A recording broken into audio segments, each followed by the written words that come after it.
Hey there, this is Shantae Hawkins, the bottom line strategist and CEO and founder of Profit is the New Black at profitistheNewBlack.com.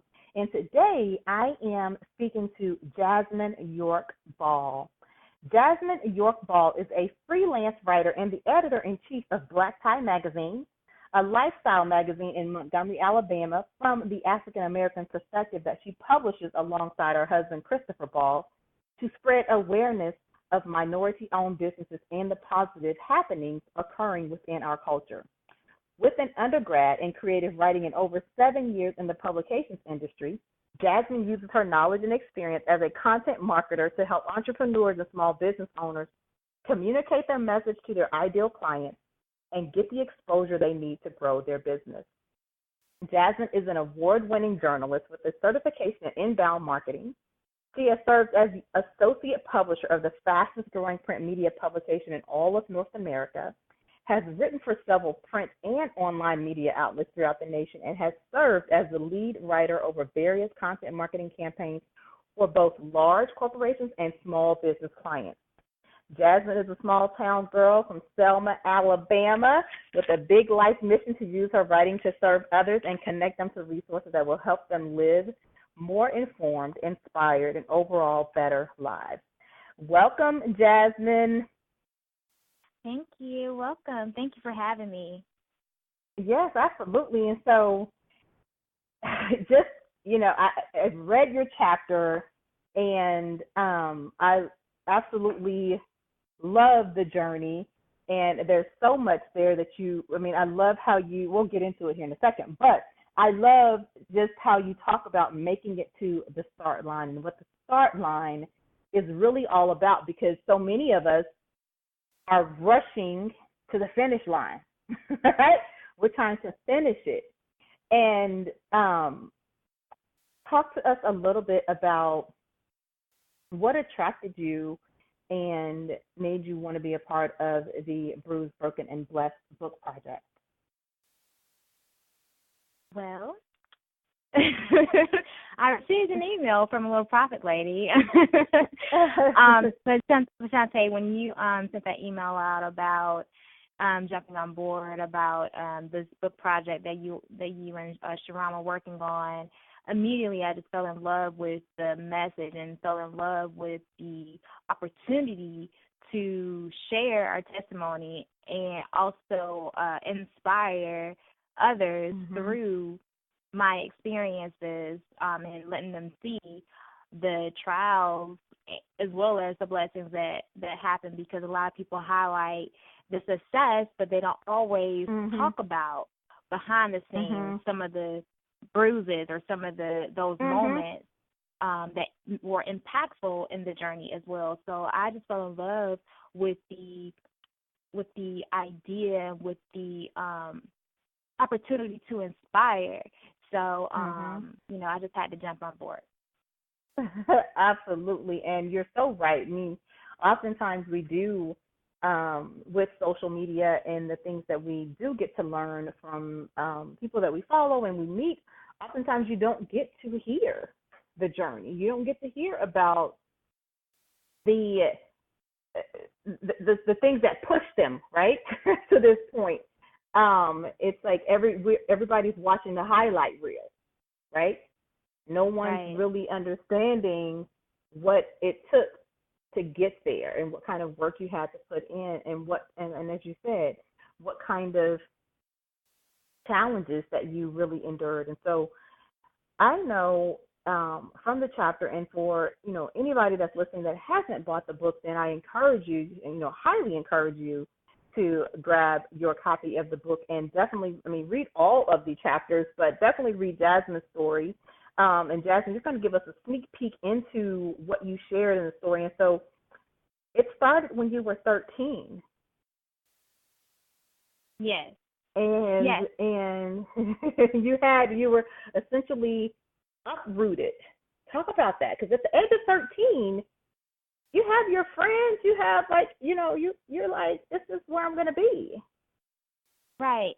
And so I remember thinking at age 13 that my life was perfect. Like, I just remember thinking my life was perfect. I remember having that exact thought, and then the very next day, my life just hitting a 180, being, being forced to move out of state, you know, without notice, really. No prep, no planning, no, no, like, with hey, no planning.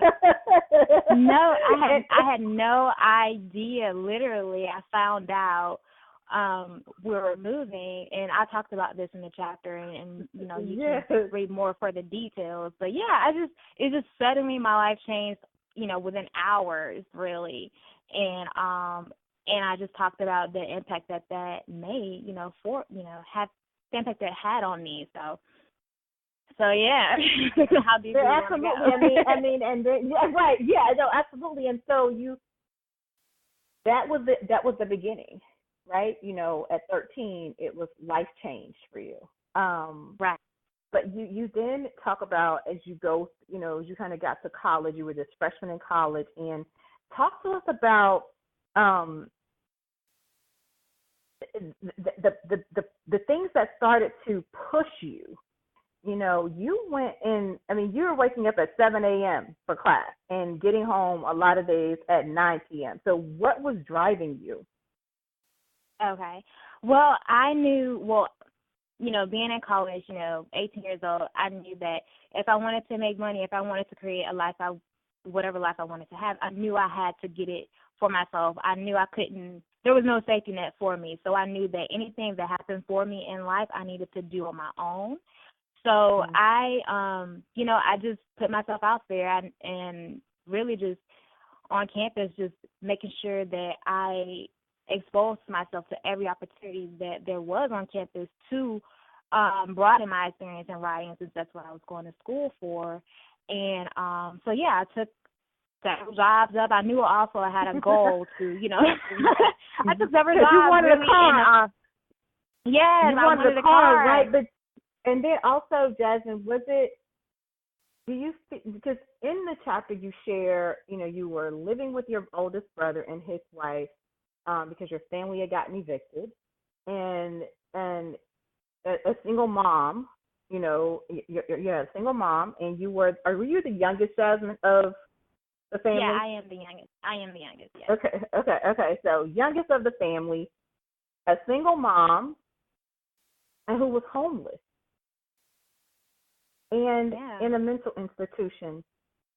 And as I read your chapter, and I mean, me knowing you, there is this drive that now that I know this backstory, I wonder, I mean, and I don't guess the question is really, do you believe that being uprooted in like less than 24 hours, your life is changing, and realizing that, if I want something, I'm going to make it happen. Is that really what your attitude was in college? Yeah, that was pretty much my attitude. There was a quote I had on my one of my school binders. It was do what you can with what you have where you are. And and that just was a quote that I had on my binder. I looked at it every day, and I just made the decision to just try, just at least try and do, live my dreams and accomplish what I could with what I have, and just be the best, do the best I could, career-wise, to provide for myself. Really, it was a lifestyle thing. I knew I had to take care of myself, so I wanted to do well in it. And you also said, I mean, you basically saved enough money to buy your own car. And I guess it was your first car, right? So you bought your first car, paid cash for it. Yes. And you like went into, I mean, the accolades, the opportunities, the things that you did on your college campus, but then also the exposure that you began to get outside of college from your writing and with your writing and pursuing your writing career, I want you to talk a little bit about this this get it for yourself mentality. As you said, it began while you were in college. Okay. Well, when I went to because a lot of times, because I'm thinking like you were young, you were like 17 or 18 years old, right? And yeah. when did you I mean college, right? When did you party? Cause I barely partied. It just wasn't on my radar. I wasn't, I did hang out with friends. I did have a social life, but I don't know, just working to me was more I don't know, I guess I just had a sense of urgency. But when I, went to college, I didn't know specifically what I wanted to do with writing. I just knew I wanted to write. And with that, I just, like I said, saw the opportunities that were on campus. And I remember going to the director of career services on campus and having her look over my resume. And she just gave me advice as far as, because I had a lot of experience on campus. I wrote for the newspaper, the yearbook, like literally almost every publication that was on campus. You had your hand in it. Yes. Even the PR, like helping them with the website, like I literally was everywhere. And just trying to learn about the writing craft, just perfecting my craft, really, because I just was curious about it. I just wanted to know more, and I loved writing. So I had her look over my resume, and she gave me advice as far as what I could do to take the next step to, she was like, hey, it looks good on campus, but you should broaden your experience outside of campus. And, she really helped me out as far as linking me to some connections in the area, and it just kind of went from there. I got hired, got my dream job, so to speak, while I was still a sophomore in college, paid writer as a sophomore. So I just was hungry for the writing craft. I just wanted to know everything I could know. It sounds like it. It sounds like it. I mean, you really immersed yourself in the industry and the business and learning everything you could about what was there and how you could use your writing, it sounds like. Yes. Okay, Jasmine, I want to know, I mean, talk to us about this start line versus the finish line. Because I believe that we all, many of us, right, have in our minds that crossing the finish line means we've achieved our goal. So the start line is the beginning of that goal. But you have a different perspective on this. So tell us what your perspective is on the start line versus the finish line. And I love it, absolutely. So I've read the chapter, so I know, but I want you to just share, and I want those who haven't bought the chapter, bought the book to go and like, yeah, I need to get the book. So talk to us about the start line versus the finish line. Okay. Well, really, and that just came to me just through meditating one day, and when I mentioned the start line and finish line, I know when I'm talking to people, just through the magazine, when I'm talking to people who, they share with me their goals. They're like, hey, I want to do this or I want to do that. And many people think of their goals in terms of, oh, well, once I hit this, then that's it. But some of the goals that they were sharing with me, I'm like, well, no, that's a lifestyle change. That's not a finish line. That is a start line, So it really is just thinking in terms of how some goals require lifestyle changes versus just something you just cross off your list as far as, you've done it, because there's work to do, once you've arrived, so to speak. And really it also comes from, I know there's a quote in the Bible. It talks about, how the race is not to the swift, and time and chance happen to us all. So really, it's just realizing that every day you have to make the decision to live your dream. And when you make the decision to live your dream, you are, getting yourself to that start line versus you're just getting yourself to the start line, and you have to run your race every day. So that's what I mean when I talk about start line and finish line. Yes, absolutely. And I think I agree with you 100%. I mean, and just the way you explained it is because, right, if you talk about if your goal is to write a book, or, if your goal is to lose weight, if your goal is to start a business, oftentimes, I mean, with any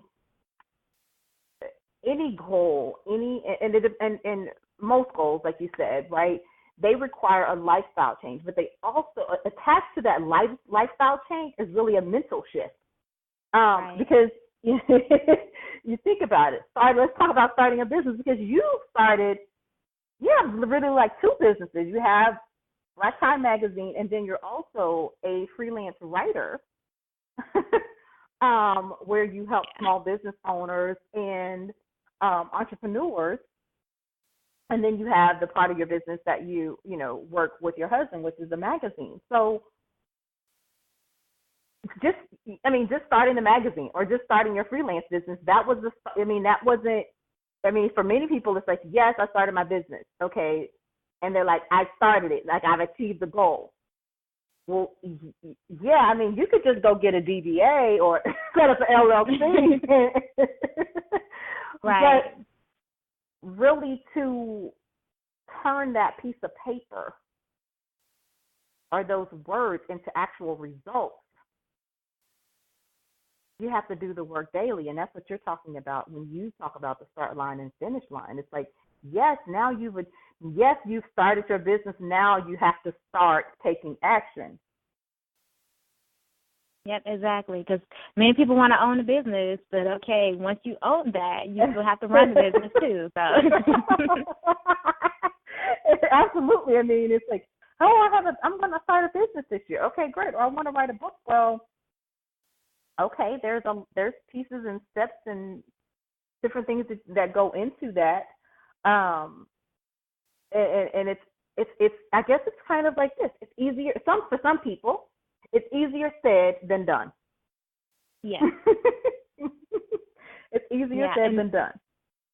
Yeah, and it's important that you understand, it's important that anyone, who has this lifestyle goal really to understand, you have to get up and you have to make the decision to carry it out and to maintain it. Like, if you're losing weight, you have to maintain your goal weight. I'm sure if you can be your goal weight for 2 minutes and then you eat, brownie and boom, you have to maintain it, Yes. And that's so funny, Jasmine. I mean, why'd you have to say brownie? Now I'm thinking of a brownie. And now all of the listeners are thinking of brownies too, right? But I think, first of all, you've achieved so many things at this point in your life and in your career, and along with your business as well. But it didn't start out that way. What would you say to someone who's listening and they're like, well, because we all have a story. We all have, life has not been peaches and cream for all of us, right? The entire time. There's been some peaks and valleys. And sometimes when we're in the valley, we're like, we're feeling like, is this ever going to end? How do I stop this? Like, I've learned the lesson, Lord. Can we shift and change this quicker, sooner, faster? But what would you say to someone who's feeling like, you know what? I've tried this and it's not happening. I mean, you have an upbringing and like you said, at the point of 13, life kind of like, whoa, wait a minute, it changed so suddenly for you. But you could have used that experience and coming from a single parent home, going, like, knowing the things that you know about your mom and the experiences there, right, and wondering where she was at times. You could have used that as an excuse not to, but you used. It seems to me, reading your story, that you really used it in some way as fuel. Definitely. So what I would say to someone else, I think it's important to, whatever you believe in, whether it's God or the universe or whatever you believe in, to just get connected to that source. Just get connected, because then you will be more close and more you have more clarity over your purpose, whatever it is. And once you have clarity over your purpose, then you will have faith to carry you out, because it takes faith, and so I would say just get connected to the source of whatever you believe in, and because a lot of our dreams we have are bigger than ourselves. So if we are, to live through service, of other people, it's important to just, like I said, just get connected and really understand, okay, who am I called to serve, and just making the decision to show up for your people and have faith that, God gave you this dream for a reason, and He gave you the power to carry it out too. And so it's really not about you. It's really about the people that you are going to serve. Right. Yep. Just every day just thanking God for all the people in advance that He's allowing you to bless through whatever you're doing. So, I love that. Yeah, that's something to keep in mind. That's what I would share. Wow. So, it's not like, don't let the circumstances and the environment that you maybe have been in, or the environment that you grew up in, don't let that be the excuse to not live your life to the fullest. Because I love what you're saying about,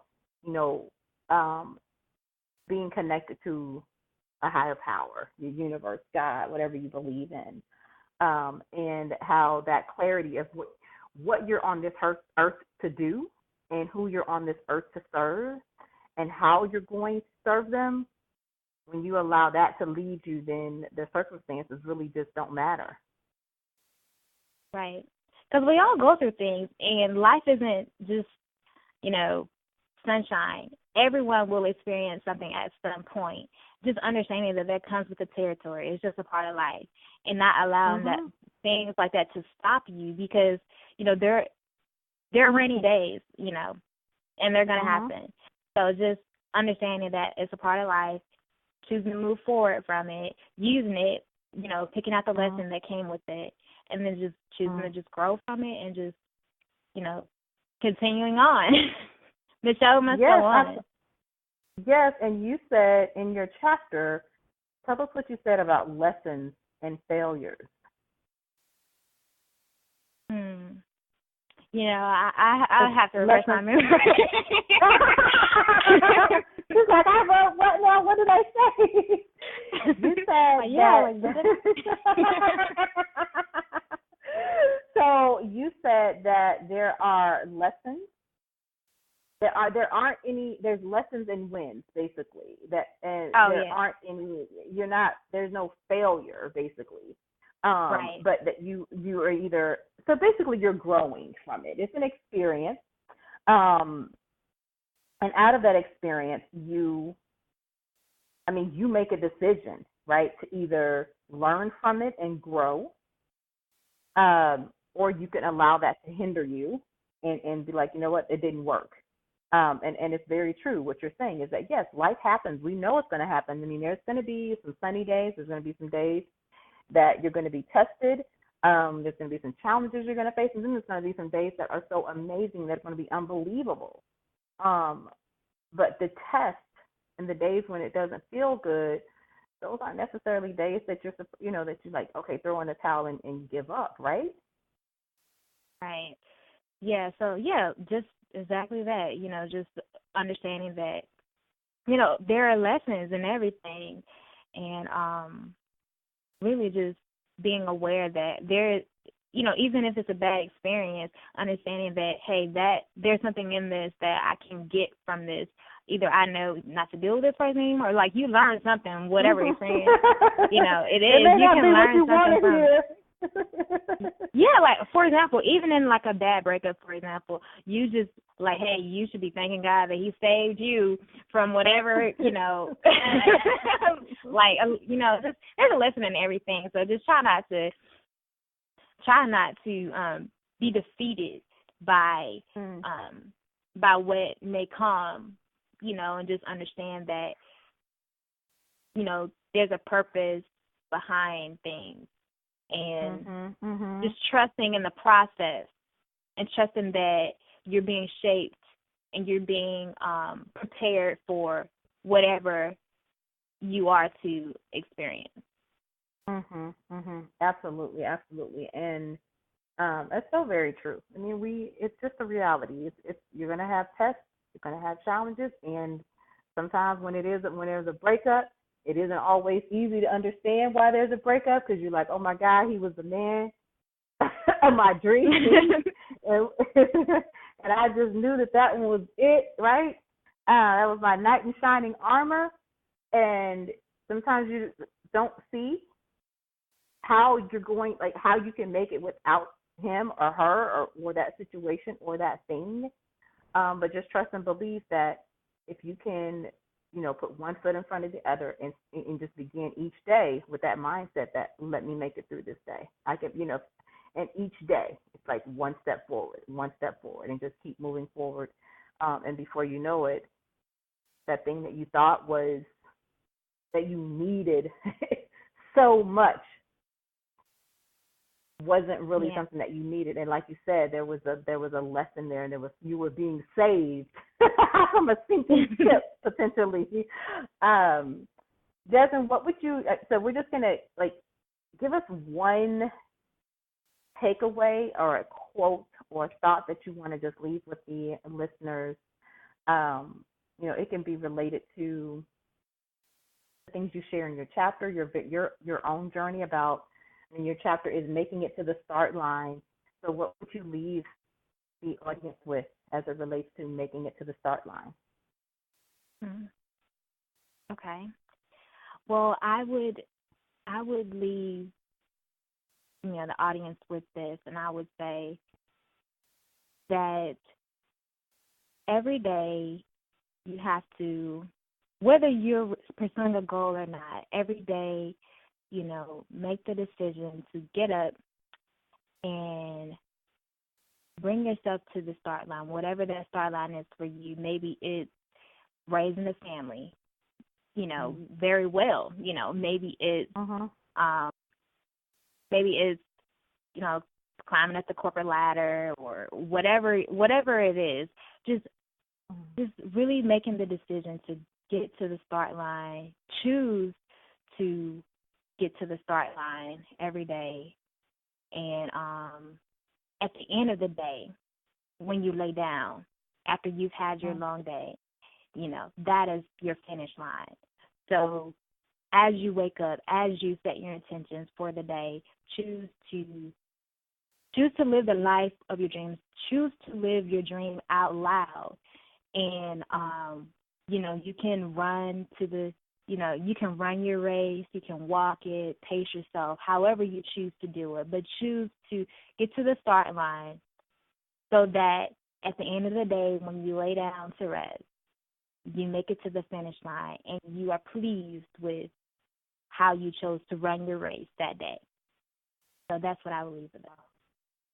Awesome. And she's even saying, if you need to, you can crawl.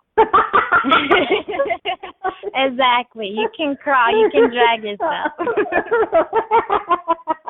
If you have to crawl, then crawl, but just keep going, keep moving. Well, yes, thank you thank you so very much, Jasmine, for sharing your journey, sharing your story with us today. And for anyone that has not grabbed the book, then make sure you reach out to Jasmine to get your copy of Bruised, Broken, and Blessed, and read her chapter along with the chapters of the many other amazing authors that are a part of the project. Thank you so very much, Jasmine. Thank you for having me. You're welcome.